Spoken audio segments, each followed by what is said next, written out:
Hi, my name is Kara McCrimmon. I'm the director of the Cobscook Experiential Program at Cobscook Institute. I'm coming to you from Maine, USA, on the shores of the North Atlantic, and I'm pleased to talk about lessons from Cobscook, the role of contemporary folk school in leveraging human and place-centered pedagogies for personal, community, and global health. Cobscook Institute started in 1999 as a community research project, as community residents looked for ways to improve educational outcomes in this region.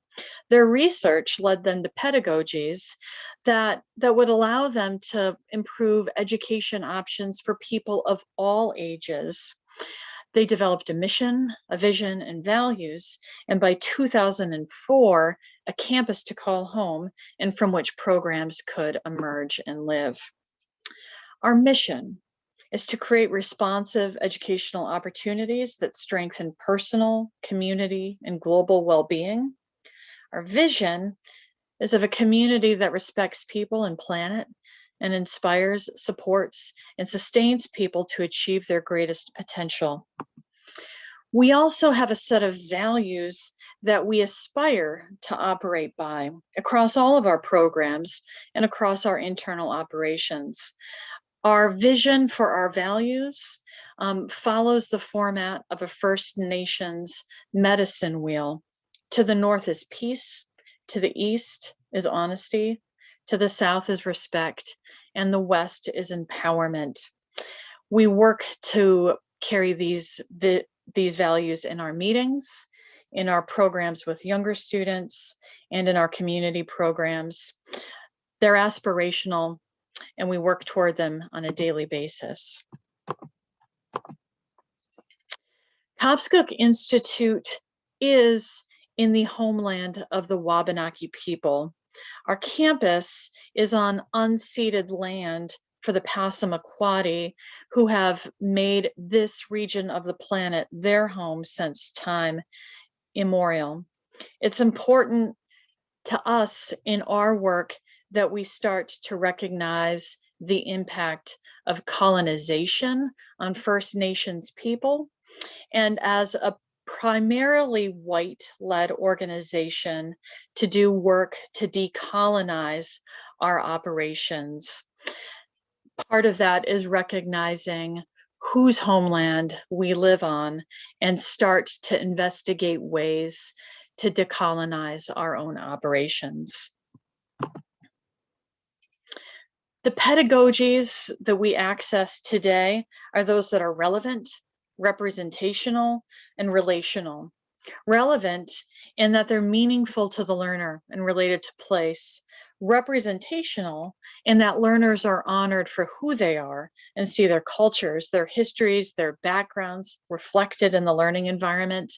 And relational in that interconnectedness is fostered as each person in a learning community is acknowledged for their whole human self. Pedagogies for us that foster connection and relevance include models of Scandinavian folk education, as well as experiential education. Scandinavian folk education comes alive in our programming as we work to represent the importance of the place and the individual and democratic institutions represented in our own operations. Experiential education is a mainstay of many of our programs, including a secondary education program that we run out of our campus for high school students.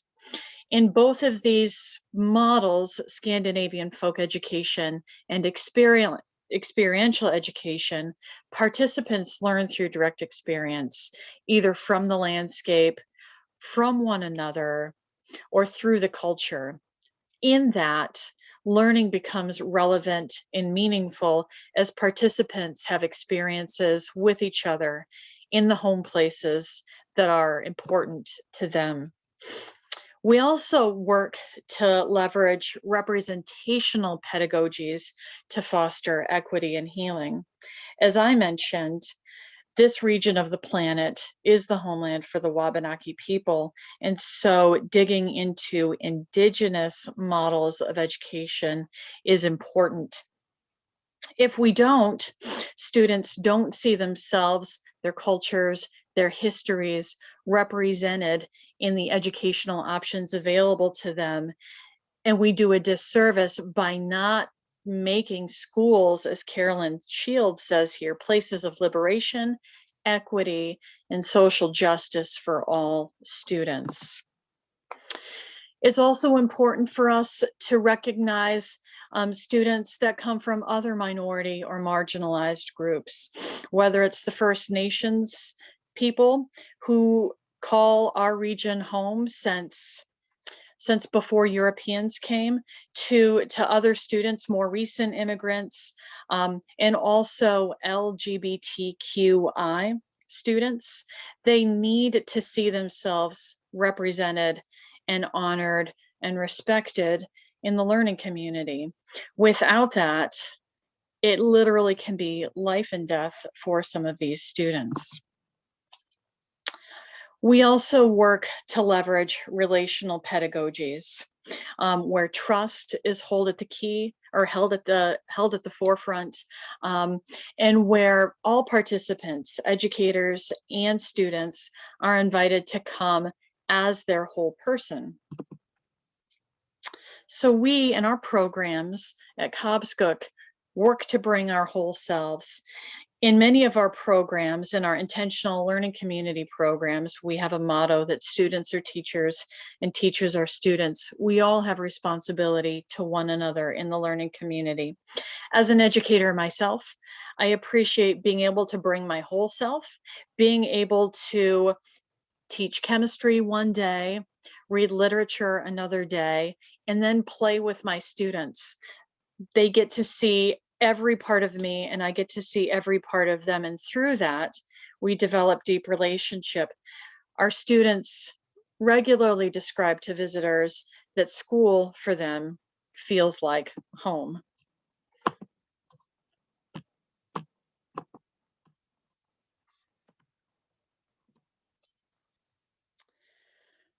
So something that inspires me is to imagine that as an educator, I'm working with a human being. I'm working with other human beings. That's a sacred trust. For education to be transformative and to foster a deep sense of interrelationship, participants in a learning community must feel safe to be vulnerable with one another. If we're going to have transformation on the planet, if we're going to be able to meet the critical challenges that connect all of us around the globe, those of us who are educators have to be able to model and engage in deep interconnectedness with the humans and the places that we work with. Thank you so much. Our website is at the bottom of this screen. My contact information can be found there. Very happy to be sharing. Thank you so much.